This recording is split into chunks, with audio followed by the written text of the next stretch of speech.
शैलेश जी, मैं आपके पास आती हूँ कि आपको क्या लगता है सर कि जो विपक्षी का जो एक तरीके से जो 23 तारीख को चीजें वहां पर होने वाली हैं, क्या केजरीवाल आपको उसमें बाधा बनते हुए नजर आ रहे हैं, जिस तरीके की पोजीशनिंग केजरीवाल कर रहे हैं खासकर ऑर्डिनेंस को लेकर?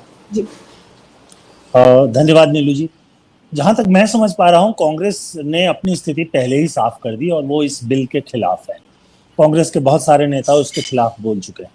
अब वो क्या स्टैंड लेना चाहते हैं, अरविंद केजरीवाल ने इसको बहुत साफ नहीं किया।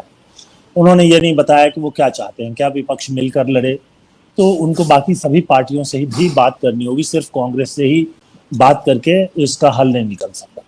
बाकी दूसरी पार्टियां जो दूसरे राज्यों में हैं, जिनके बारे में ये खतरा हो सकता है, उनको भी साथ लेकर के बात करनी पड़ेगी।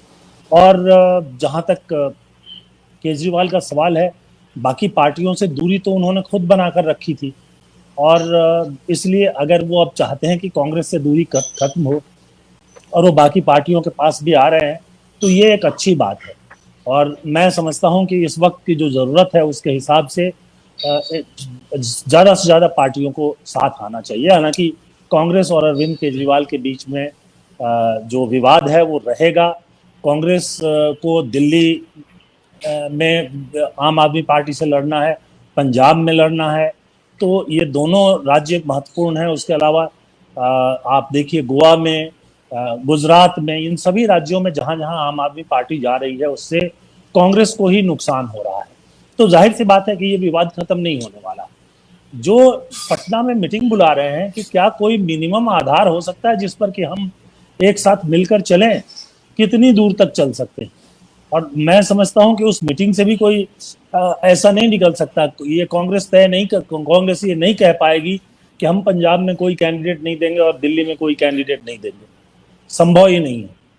तो तालमेल भी शायद संभव नहीं है। तो इसलिए लड़ते रहें, लेकिन एक मुद्दा आएगा कि क्या चुनाव के बाद अगर स्थिति ऐसी बनती है कि सभी पार्टियां मिल करके सरकार बनाए, तो उस समय क्या स्थिति होगी। तो आप बिहार की जो बैठक है उसको भी दो हिस्सों में बांट कर देखना चाहिए। एक पहल है जिसमें कुछ हिस्से, कुछ काम जो है चुनाव के पहले होगा और कुछ चुनाव के बाद होगा, चाहे जो भी हो जाए। बहुत सी पार्टियां हैं, ममता बनर्जी चाहेंगी कि कांग्रेस के साथ कोई बड़ा समझौता करें, और कांग्रेस के साथ साथ वहां सीपीएम का भी सवाल है। तो इसलिए जो तस्वीर सामने है उसमें बहुत साफ है कि जब कभी कोई विपक्ष की एकता होती है तो कॉमन मिनिमम प्रोग्राम पर होती है। मिनिमम, मैक्सिमम नहीं, मिनिमम।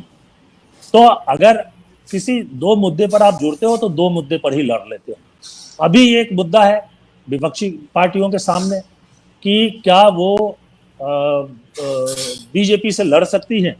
अगर बीजेपी से लड़ सकती हैं तो उनको साथ आना पड़ेगा, जैसे भी आए, थोड़ा समझौता करके, थोड़ा कटौती करके। हो सकता है कांग्रेस भी कुछ कटौती करेगी, कुछ सोच लेगी, कुछ कटौती दूसरी पार्टियों को भी करनी पड़ेगी, क्योंकि जो दूसरी पार्टियां हैं जिन राज्यों में हैं वहां बहुत स्ट्रांग है। तो ये, और कांग्रेस वहां मुख्य विरोधी है। तेलंगाना में क्या होगा? क्या कांग्रेस अपने आप को भूल जाए तेलंगाना को? क्या कांग्रेस जो है वो आंध्र को भूल जाए? कर्नाटक में तो ये हुआ ही, तो मैं ये केरल में कांग्रेस भूल जाए अपने आप को? तो ये जो चीजें हैं वो रहेंगी। केरल में सीपीएम और कांग्रेस लड़ेंगे और बंगाल में साथ रहेंगे। ये भी सब तस्वीर साफ है। तो यही मुद्दा खोजना है कि चलो केरल में लड़ लेते हैं और बंगाल में साथ मिलकर लड़ते हैं। ये भी बहुत बड़ी उपलब्धि है। इसलिए अरविंद अगर चाहते हैं, देखिए ये जो मामला है उसमें देर भले ही लग जाए, लेकिन जो अध्यादेश लाया गया है वो अध्यादेश तो सुप्रीम कोर्ट से रद्द हो जाएगा। वो कोई बहुत बड़ा मामला नहीं है। और केंद्र सरकार भी उसको शायद यही सोच करके ले आई है कि उलझा के रखो। तो आपको लगता है कि जो पूरी विपक्षी एकजुटता की जो मीटिंग है, केजरीवाल उसको कमजोर कहीं ना कहीं करने की कोशिश कर रहे हैं? आपको नहीं लगता ऐसा?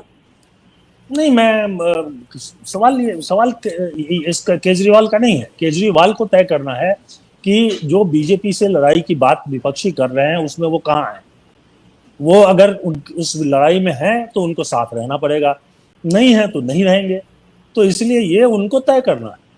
कांग्रेस अपनी तरह से कोशिश कर रही है, कांग्रेस के साथ कुछ पार्टियां हैं जो अपनी तरह से तय कर रही हैं। तो कांग्रेस अपने अस्तित्व को मिटा करके और कोई समझौता कर लेगी, मुझे नहीं लगता। और अगर वो करेंगे तो उनकी एक बड़ी गलती होगी। उनको वो एक राष्ट्रीय पार्टी है सही मायनों में, राष्ट्रीय पार्टी का दर्जा मिल जाने के कारण नहीं है। आज भी बीजेपी के पास बात जो है सबसे बड़ी पार्टी कांग्रेस है। आज से 9 साल पहले कांग्रेस सबसे बड़ी पार्टी थी। तो ये जो है कांग्रेस को वहां तक पहुंचना होगा। ये कांग्रेस की रणनीति में बहुत साफ होना चाहिए, लेकिन बीजेपी से लड़ाई के लिए कांग्रेस को भी कुछ जगहें छोड़नी पड़ेंगी जो भविष्य के लिए होंगी। तो इसलिए मुझे नहीं लगता कि अरविंद केजरीवाल जो है इसमें कोई बड़ा मुद्दा कर पाएंगे। हो सकता है कोई प्रस्ताव पास कर दिया जाए कि ये नहीं है, जो है ये अध्यादेश गलत है और हम केजरीवाल के साथ हैं, ये संभव हो सकता है उसमें उस पर भी चर्चा हो जाए। लेकिन मुख्य मुद्दा जो विपक्ष जो बीजेपी के खिलाफ लड़ने वाले लोग हैं वो साथ आते हैं कि नहीं, ये मुख्य मुद्दा है।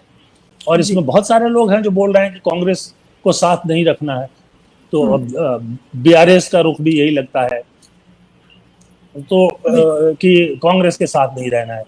तो उसका वो कांग्रेस उस जमीन को छोड़ नहीं सकती, अगर छोड़ेगी तो खत्म हो जाएगी। जी बिल्कुल।